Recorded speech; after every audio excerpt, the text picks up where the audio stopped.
Hi everyone, welcome to my YouTube channel Byanjan Das Vlog Travel Life. আজি মোৰ ঘৰত দুটা আলহী আহিল, নতুন আলহী। এই আপোনালোকক মই দেখুৱাম চাবচোন।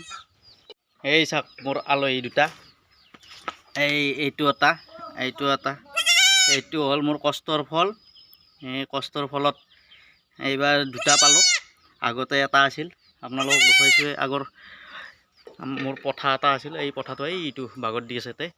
এইটো আপোনালোকক দেখুৱাওঁ, এইটোকে দেখুৱাইছিলোঁ আপোনালোকক আগত। ইয়াতে বাগাত দি আছে। এইবাৰ কিবাকে ঈশ্বৰৰ কৃপাত মোৰ দুটা বাচ্চা জন্ম দিলে। এইকেইটা আপোনালোকে আশীৰ্বাদ কৰক যাতে আগলৈকে আৰু ভাল হয়।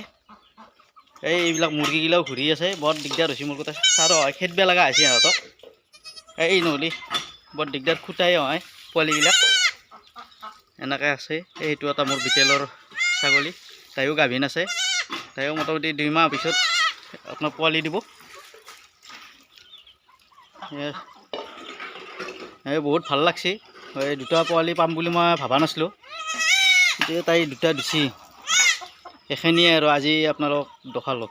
কমেণ্টত জনাব মোক কেনে পালাক মোৰ ছাগলীৰ পোৱালিকেইটা।